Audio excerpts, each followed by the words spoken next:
The first interview I conducted for a national newspaper was with Jack Simmons, the Lancashire all-rounder. Flat Jack, as he was known, was an off-break bowler of great consistency, and something of a cult figure with a penchant for fish and chips that impacted on his athletic physique. Reporting for preseason training, the early conditioning work often made him physically ill. The line was that, now in his 40s, this was all going to change. It would be a new Flat Jack this season.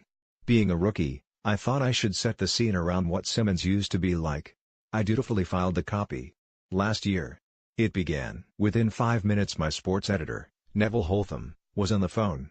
"Listen, son," he started. "I'm not interested in what happened last year. I'm not interested in what happened, last month, last week or yesterday. This is a newspaper. It's about next year, next month, next week or tomorrow. I'm throwing this in the bin, do you hear?" He held the phone close to his hand, so I could listen to my masterpiece being crumpled and aimed into a metallic receptacle. "Now do it again." A few weeks later, I was sent to interview Alan Dickens, a promising midfield player with West Ham. Neville phoned the next day, wanting to know where the copy was.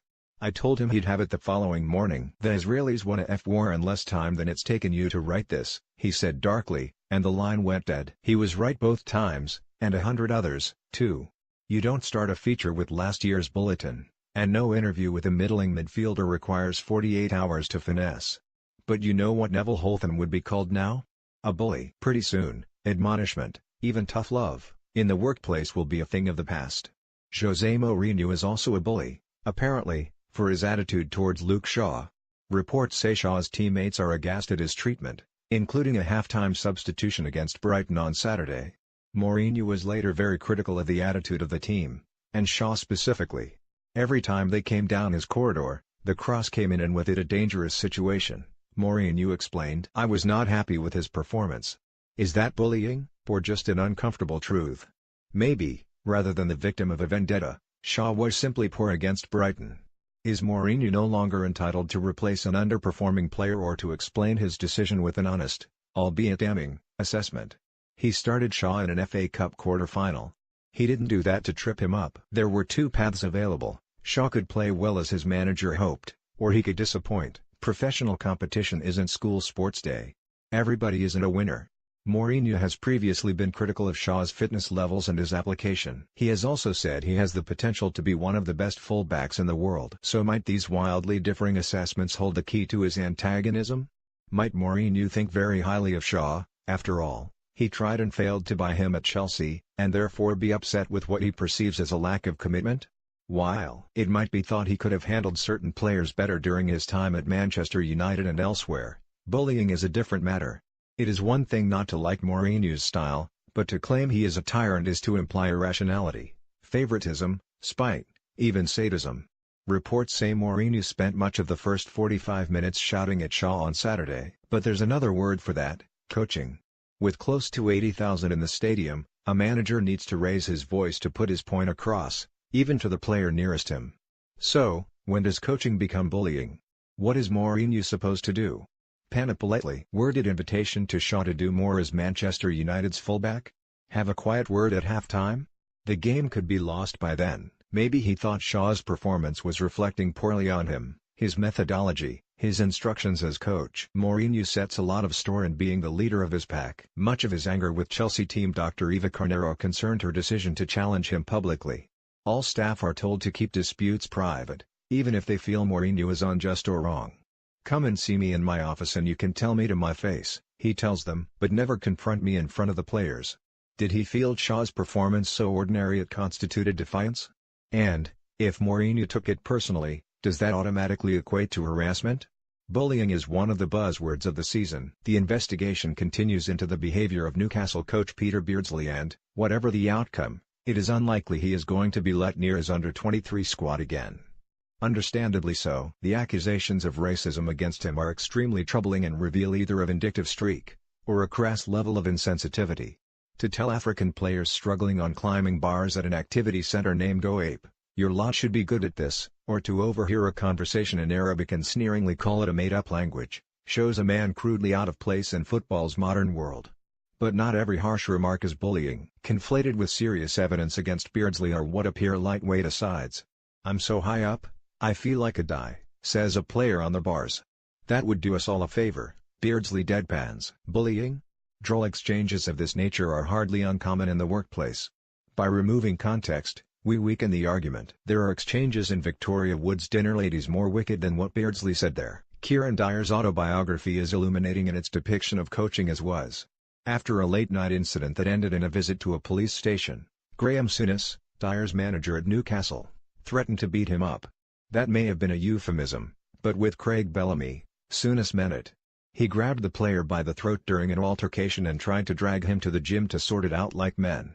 And, no, this isn't the most sophisticated management technique, but when handling young males, with strong minds and stronger bodies, softly does not always work. Certainly, Dyer did not think ill of Souness. He was actually really good for me, he recalled. The season I had with him was the best football I played. I owed him a lot. I liked his style. And that's what coaching is, a style. Bobby Gould, at Wimbledon, kept 2 sets of boxing gloves above his desk, as a reminder that if anyone wanted to, he was ready to go, anytime. He was handling the notorious remnants of Dave Bassett's crazy gang. He had to meet them at their level. Pep Guardiola didn't need to tape hands to manage at Barcelona, but he did need to cope with high-maintenance talent. The careers of Samuel Eto'o and Zlatan Ibrahimovic both ended in hostility, with only one winner. Yet Guardiola is no bully, just laser-focused and demanding. Rightly or wrongly, that is Mourinho, too. He knew exactly what he wanted from Shaw on Saturday, and he would have believed he made that very clear. If Shaw feels bullied, or his teammates appalled by what then developed, it possibly says more about them than it does Mourinho. Rugby takes great pride in the relationship between players and referees. Shows of dissent are rare, respect is mutual. There is, however, no room for complacency. Rugby Europe's decision to place a Romanian official, Vlad Iuridicescu, in charge of Spain's match with Belgium was insensitive and invited trouble. Spain and Romania were in direct competition for a World Cup qualifying place, and Iuridicescu's award of 6 penalties to Belgium meant they defeated Spain 18-10, sending Romania through in the Europe once lot. Predictably, there were accusations of bias and Spain's players confronted Iuridicescu at the end of the match. Jamie Nava, the captain, later apologized, but the damage was done. Spain didn't lose, rugby lost, said coach Santiago Santos. He is right. Not to doubt Iuridicescu's integrity, but this controversy could have been prevented. If assistant referee Marius van der Westhuizen could be removed from England's Six Nations match with Ireland at 2 days' notice, having participated in an instructional training session with England at Pennyhill Park, then Iuridicescu and his team could just as easily have been stood down. Not because the fix was in, but to protect him from that very obvious accusation if Spain lost. The players are not the problem, it is time rugby's administrators afforded referees the respect they deserve. A number of records stand to be broken if Mark Hughes leads Southampton to FA Cup victory. He will be the first manager to lift the trophy, having lost a tie that season, his Stoke team being eliminated by Coventry at the third-round stage. More surprising, however, is that he would be the first Welsh-born manager to win a domestic trophy in this country. More prizes have been won here by Chileans and Danes than Welshmen. Considering the success of Scottish coaches, that is a genuine mystery. With promotion increasingly certain, it appears some insecure Premier League clubs may be mobilising against Wolves, too. We can pretty much imagine who they are. The slow-witted, the breadth of ideas, those who fear relegation and wish to drag Wolves down to their level. The claim is that Wolves' link to Jorge Mendes' company Justified and the number of his clients on the staff constitutes third-party interference. Yet nothing in the Football Association, Football League or Premier League rulebook prevents a club having a share in an agency, and there is no evidence Mendes interferes in team selection. For Wolves to contravene regulations, therefore, it would need 14 clubs to vote to make agency ownership illegal, and how many want to risk upsetting one of the most influential advisors in the game?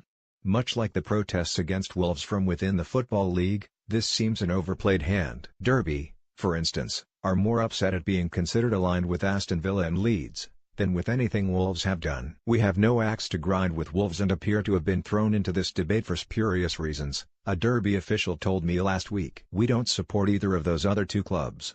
Far from being motivated by fair play, the campaign seems more a sign of desperation, as it would be in the Premier League. If your club feels threatened by Wolves, what does it say about their own operation? Adrian Silva has been talking of his delayed move from Sporting Lisbon to Leicester. I will never understand the decision of FIFA, he said. We're talking about seconds here. Actually, we're not. We're talking months. Leicester had 2 months to get their transfer business done, and missed the deadline. Yes, by 14 seconds, but that's what a deadline is. It's a line at which a thing goes dead. In this case, the market. It's like a lot of other lines, a goal line for instance, or a touch line. If the ball goes 14 mm over, it's dead. If it stops 14 mm short, it's not a goal.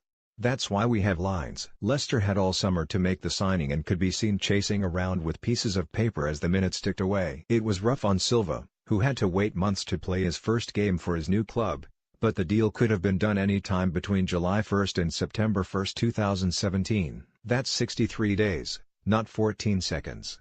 What choice did they have? That is Southampton's claim. What chance does any small Premier League club have when the wealthy elite come calling? To some extent that is true. Big clubs have always preyed on smaller clubs. Everton couldn't keep Wayne Rooney, Southampton were always going to struggle to hang on to Adam Lallana. Except they didn't just sell Lallana. That season, they also sold Luke Shaw, Dejan Lovren, Callum Chambers, Ricky Lambert and Jack Cork. The following year they didn't only lose Morgan Schneiderlin, they sold Nathaniel Klein, too. And despite banking £34 million for Sadio Mane, they also cashed in on Victor Wanyama, Graziano Pelle and Jose Fonte in the same campaign. J. Rodriguez went the same season that £75 million was received for Virgil van Dijk. So let's not pretend this was all inevitable. Not including the cheapest deals and free transfers, Southampton have shipped out 14 players of significance in 4 seasons, and not all to Champions League clubs, either.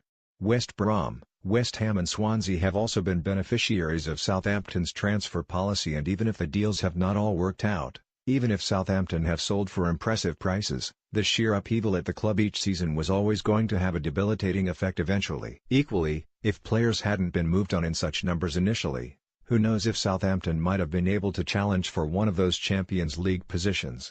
After all, Leicester did. The money from the elite will continue to be irresistible if Southampton's selling ensures they have no chance of making the Champions League. To lose 1, 2, even 3 senior players, may indeed be the way of the world.